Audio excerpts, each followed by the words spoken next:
ಇನ್ನು ಮಂತ್ರಿಗಳ ಬೆನ್ನಲ್ಲೇ ಕಾಂಗ್ರೆಸ್ ಶಾಸಕರ ಅಸಮಾಧಾನ ಕೂಡ ಸ್ಫೋಟಗೊಂಡಿದೆ. ಅನುದಾನದ ವಿಚಾರವಾಗಿ ಹಲವು ಶಾಸಕರಿಗೆ ತೀವ್ರ ಬೇಸರ ಇದೆಯಂತೆ. ಮಂತ್ರಿಗಳ ಬೆನ್ನಲ್ಲೇ ಕಾಂಗ್ರೆಸ್ ಶಾಸಕರ ಅಸಮಾಧಾನ ಕೂಡ ಸ್ಫೋಟಗೊಂಡಿದೆ. ಅನುದಾನದ ವಿಚಾರವಾಗಿ ಹಲವು ಶಾಸಕರಿಗೆ ತೀವ್ರ ಬೇಸರ ಇದೆ. ಬಿಆರ್ ಪಾಟೀಲ್ ರಾಜೀನಾಮೆಯ ನಂತರ ಕಾಂಗ್ರೆಸ್ನಲ್ಲಿ ಕಂಪನ ಶುರುವಾಗಿದೆ. ಸಿಎಂ ರಾಜಕೀಯ ಸಲಹೆಗಾರ ಸ್ಥಾನವನ್ನು ತೊರೆದಿದ್ದಾರೆ ಬಿಆರ್ಪಿ.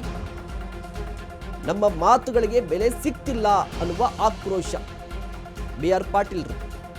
ಮತ್ತಷ್ಟು ಕಾಂಗ್ರೆಸ್ ಶಾಸಕರು ಇದೇ ರೀತಿ ತಿರುಗಿ ಬೀಳುವ ಆತಂಕದಲ್ಲಿದೆ ರಾಜ್ಯ ಕಾಂಗ್ರೆಸ್ ಘಟಕ.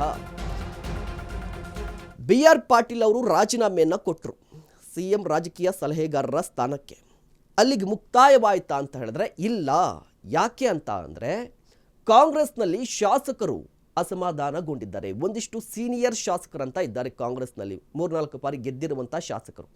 ಅವರು ಅಸಮಾಧಾನಗೊಂಡಿದ್ದಾರೆ. ಕಾರಣ ಇಷ್ಟೇ, ಅವರಿಗೆ ಅನುದಾನ ಸಿಗ್ತಾ ಇಲ್ಲ. ಜೊತೆಗೆ ಆಯಾ ಜಿಲ್ಲೆಯ ಜಿಲ್ಲಾ ಉಸ್ತುವಾರಿ ಸಚಿವರು ಈ ಶಾಸಕರ ಮಾತನ್ನು ಕೇಳ್ತಾ ಇಲ್ಲ ಅನ್ನುವ ಆರೋಪ. ಹೀಗಾಗಿ ಈಗ ಶಾಸಕರು ಕೂಡ ಅಸಮಾಧಾನಗೊಳ್ಳುವ ಸಾಧ್ಯತೆ ಇದೆ. ಜೊತೆಗೆ ಈ ಶಾಸಕರು ಹೈಕಮಾಂಡ್ ಮೇಲೆ ಒತ್ತಡವನ್ನು ಹೇರುವ ಸಾಧ್ಯತೆ ಇರುವಂಥದ್ದು. ಮತ್ತಷ್ಟು ಶಾಸಕರು ತಿರುಗಿ ಬೀಳುವ ಮುನ್ನ ಅಲರ್ಟ್ ಆಗಿದೆಯಂತೆ. ಆಪ್ತ ಸ್ನೇಹಿತನ ಮುನಿಸನ್ನ ತಣಿಸಲಿಕ್ಕೆ ಸಿಎಂ ಸಿದ್ದರಾಮಯ್ಯನವರು ಪ್ರಯತ್ನವನ್ನ ಪಡ್ತಾ ಇದ್ದಾರೆ. ಬೇರೆ ಹುದ್ದೆಯನ್ನ ನೀಡಿ ಬಿಆರ್ ಪಾಟೀಲ್ ಮನವೊಲಿಕೆಗೆ ಪ್ಲಾನ್ ಅನ್ನ ಮಾಡಿಕೊಂಡಿದ್ದಾರೆ. ಹಾಗಾದ್ರೆ ಯಾವ ಹುದ್ದೆ ಅಂತ ಹೇಳಿದ್ರೆ ಯೋಜನಾ ಆಯೋಗದ ಉಪಾಧ್ಯಕ್ಷ ಹುದ್ದೆ. ರಾಜ್ಯ ನೀತಿ ಮತ್ತು ಯೋಜನಾ ಆಯೋಗದ ಉಪಾಧ್ಯಕ್ಷ ಹುದ್ದೆ ಸದ್ಯ ಖಾಲಿ ಇದೆ. ಆ ಹುದ್ದೆಗೆ ಬಿಆರ್ ಪಾಟೀಲ್ ಅವರನ್ನ ನೇಮಕ ಮಾಡಲಿಕ್ಕೆ ಸಿದ್ದರಾಮಯ್ಯನವರು ಮುಂದಾಗಿದ್ದಾರಂತೆ. ಬಿಆರ್ ಪಾಟೀಲ್ರ ರಾಜೀನಾಮೆಯಿಂದಾಗಿ ಸದ್ಯ ಒಂದಿಷ್ಟು ಡ್ಯಾಮೇಜ್ ಆಗಿದೆ ಕಾಂಗ್ರೆಸ್ ಸರ್ಕಾರಕ್ಕೆ.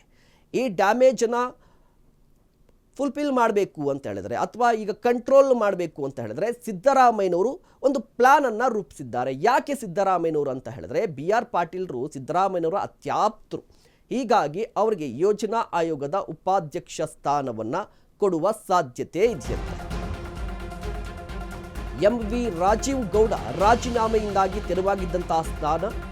ಲೋಕಸಭಾ ಚುನಾವಣೆಯ ಸಂದರ್ಭದಲ್ಲಿ ರಾಜೀವ್ ಗೌಡ ಅವರು ಈ ಸ್ಥಾನಕ್ಕೆ ರಿಸೈನ್ ಮಾಡಿದ್ರು. ರಾಜೀವ್ ಗೌಡ ಸ್ಥಾನಕ್ಕೆ ಬಿಆರ್ ಪಾಟೀಲ್ ನೇಮಕ ಮಾಡುವ ಸಾಧ್ಯತೆ ಇದೆ. ಯೋಜನಾ ಆಯೋಗದ ಉಪಾಧ್ಯಕ್ಷ ಸ್ಥಾನವನ್ನು ನಿಜವಾಗ್ಲೂ ಕೂಡ ಬಿಆರ್ ಪಾಟೀಲ್ ಸ್ವೀಕರಿಸುತ್ತಾರಾ ಅನ್ನೋದೇ ಕುತೂಹಲ. ಸಚಿವ ಸ್ಥಾನದ ಮೇಲೆ ಕಣ್ಣಿಟ್ಟಿರುವಂತಹ ಹಿರಿಯ ಶಾಸಕರು ಇವರು ಈಗ ಯೋಜನಾ ಆಯೋಗದ ಉಪಾಧ್ಯಕ್ಷ ಸ್ಥಾನವನ್ನ ನಿಜವಾಗ್ಲೂ ಕೂಡ ಸ್ವೀಕರಿಸ್ತಾರಾ ಅನ್ನುವ ಕುತೂಹಲ ಇದೆ. ಬಿಆರ್ ಪಾಟೀಲ್ ಅವರು ರಾಜೀನಾಮೆ ಕೊಟ್ಟ ಬಳಿಕ ಒಂದು ಮಾತನ್ನ ಹೇಳಿದ್ರು, ನನಗೆ ಅನುದಾನ ಸಿಗ್ತಾ ಇಲ್ಲ. ಈಗ ಸಿದ್ದರಾಮಯ್ಯನವರು ಸಾಕಷ್ಟು ರಾಜಕೀಯ ಅನುಭವವನ್ನು ಹೊಂದಿರುವಂಥ ನಾಯಕರು. ಅಂಥವ್ರಿಗೆ ಏನು ಸಲಹೆ ಕೊಡಲಿ? ಈ ಹಿಂದೆ ಕೂಡ ನಾನು ರಾಜೀನಾಮೆ ಕೊಡಬೇಕು ಅಂತ ಪ್ರಯತ್ನ ಮಾಡಿದ್ದೆ, ಬಟ್ ಈಗ ಕೊಟ್ಟಿದ್ದೀನಿ ಅಂತ ಹೇಳಿದರು. ಇದರ ಬಳಿಕ ಈಗ ಸಿದ್ದರಾಮಯ್ಯನವರು ಬಿಆರ್ ಪಾಟೀಲ್ ಅವರನ್ನು ಮನವೊಲಿಸಬೇಕು, ಅವರ ಸಿಟ್ಟನ್ನು ಕಂಟ್ರೋಲ್ ಮಾಡಬೇಕು ಅಂತ ಹೇಳಿದ್ರೆ ಸಿದ್ದರಾಮಯ್ಯನವರು ಕೂಡ ಒಂದು ಪ್ಲಾನನ್ನು ಮಾಡಿಕೊಂಡಿರುವಂಥದ್ದು. ಯೋಜನಾ ಆಯೋಗದ ಉಪಾಧ್ಯಕ್ಷ ಸ್ಥಾನವನ್ನು ಬಿಆರ್ ಪಾಟೀಲ್ರಿಗೆ ಕೊಡಬೇಕು ಅಂತ ಹೇಳಿ. ಆದರೆ ಕುತೂಹಲ ಇದೆ, ರಾಜೀವ್ ಗೌಡ ಅವರಿಂದ ತೆರವಾಗಿರುವಂಥ ಈ ಸ್ಥಾನದಲ್ಲಿ ಬಿಆರ್ ಪಾಟೀಲ್ರವರು ನಿಜವಾಗ್ಲೂ ಕೂಡ ಕುತ್ಕೊಳ್ತಾರಾ ಅಂತ ಹೇಳಿ. ಬಿಆರ್ ಪಾಟೀಲ್ಗೆ ಇರುವಂಥದ್ದು ಅನುದಾನ ಸಿಗ್ತಾ ಇಲ್ಲ. ಜೊತೆಗೆ ಪಕ್ಷದಲ್ಲಿ ಸೀನಿಯರ್ ಆಗಿದ್ರೂ ಕೂಡ ಸಚಿವ ಸ್ಥಾನ ಸಿಕ್ಕಿಲ್ಲ. ಒಂದಿಷ್ಟು ಮೊನ್ನೆ ಕಾಂಗ್ರೆಸ್ಗೆ ಬಂದವರು ಸಚಿವರಾಗಿದ್ದಾರೆ. ಹೀಗಾಗಿ ನನ್ನ ಸೀನಿಯಾರಿಟಿ ಏನಾಯಿತು ಅನ್ನುವ ಪ್ರಶ್ನೆಯನ್ನು ಕೂಡ ಕೇಳ್ತಾ ಇರುವಂಥದ್ದು.